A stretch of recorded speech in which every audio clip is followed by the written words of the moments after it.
बाबू, आज हम लोग श्रेणी क्रम पढ़ चुके थे पिछले क्लास में।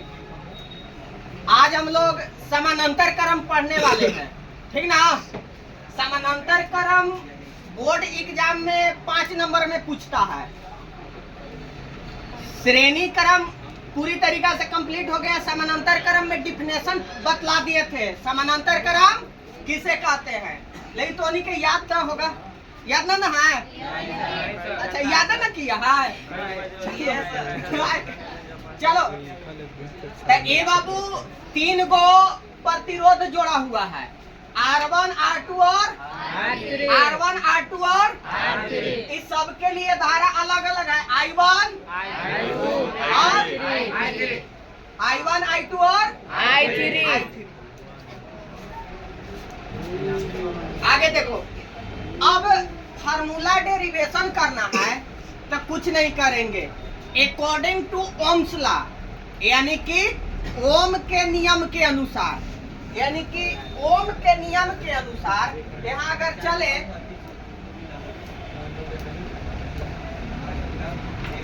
ओम के नियम से, किस नियम से बाबू? ओम के नियम से प्रतिरोध कुछ बाबू प्रतिरोध R1 के लिए, फिर से ओम के नियम से प्रतिरोध R1 के लिए। तो ओम के नियम से प्रतिरोध R1 के लिए अगर चलिएगा तब ओम के नियम के अनुसार कुछ था, V बराबर चलो, तब उसी प्रकार से प्रतिरोध R1 के लिए यदि चलेंगे तब V बराबर IR लिख दे, कोई दिक्कत। लेकिन हम प्रतिरोध R1 के लिए न चल रहे हैं बाबू, तो क्या हम यहाँ 1 लिख सकते हैं? तो 1 किस धारा के लिए? I1 धारा के लिए ना, कोई दिक्कत नहीं। अच्छा, हमको लाना है I, तो I के है छोड़ दे, I के है छोड़ दे, R को नीचे लेकर के आ जाए, कोई दिक्कत बाबू? क्या समीकरण 1 मान ले इसको? आसान है ना? समझ में आ रहा है ना? यहाँ तक कोई दिक्कत ना?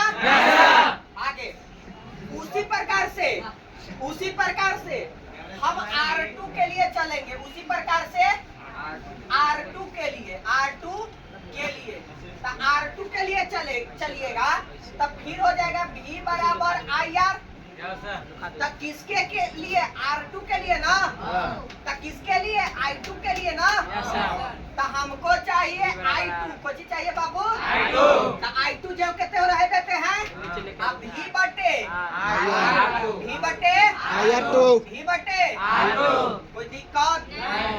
कोई दिक्कत? अगेन चलेंगे, क्यों? क्योंकि हम 3 प्रतिरोध लिए हैं बाबू, तो 3 को चलिएगा ना। अगेन चलिएगा, पीछे दिखाई दे रहा है ना? Yes sir. अगेन यदि चले तो R3 के लिए, अगेन यदि चले तो R3 के लिए कोई दिक्कत? हाँ, समीकरण ही सेकंड हुआ, कोई दिक्कत नहीं। R3 के लिए चले तो V बराबर तो I3 के लिए, R3 के लिए ना, तो I भी, तो हमको चाहिए R ना बाबू, तो R बराबर V बटे कोई दिक्कत? समीकरण 3 हो गया। तो समीकरण 1, समीकरण 2, समीकरण गलत है सर, घबरा गया, इसको हटा देते हैं।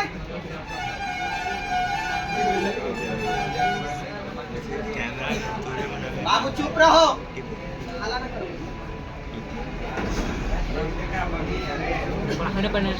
देखो तो आगे फर्स्ट सेकेंड प्लस थर्ड में चलने पर कोई दिक्कत? बाबू हेलो, पीछे चलने पर तो देखो तो यहाँ से चलेंगे, यदि I1 जोड़ेंगे प्लस I2 जोड़ेंगे प्लस I, कोई दिक्कत? I1 प्लस I2 प्लस बराबर यदि चलेंगे तो V बटे भी बटे भी बटे भी बटे बोलिए कोई दिक्कत? अच्छा देखिए तक कुछ कॉमन ले लेंगे, कुछ कॉमन ले सकते हैं। क्या कॉमन लेंगे? क्या कॉमन लेंगे? तो I1 plus I2 plus I बराबर 1 बटे केवल भी कॉमन लेंगे ना, तो अंदर बच बची जाएगा प्लस प्लस। कोई दिक्कत? कोई दिक्कत ना? चलो आगे देखो, ई टोटली के आई बोल सकते हैं। ही बराबर 1 बटे भी बटे प्लस प्लस। कोई दिक्कत? अच्छा देखिए आवाज कहाँ जा रहा है ना, दिक्कत ना है। देखिए अभी हम लोग कुछ पढ़े हैं बाबू, यहाँ भी बराबर अच्छा एक काम और कर सकते हैं, भी को जेव के त्यों रख करके क्या आर को हम नीचे ले आन सकते हैं, बराबर आई कर सकते हैं। तो क्या इतना बराबर इतना कर लिख सकते हैं। तो क्या आई को हटा करके भी बटे आर लिख दें, बराबर भी 1 प्लस R1 प्लस 1 बटे प्लस 1 बटे। कोई दिक्कत? चलो देखो बाबू, क्या भी से भी घरे चल जाएगा, तब बच क्या जाएगा 1 बटे आर, बच क्या जाएगा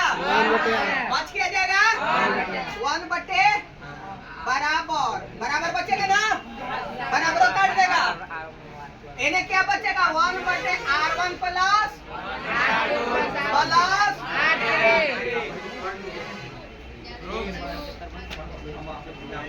यही है बाबू प्रूफ, श्रेणी क्रम बराबर। सुनो, समानांतर क्रम बराबर, सुनो ध्यान से।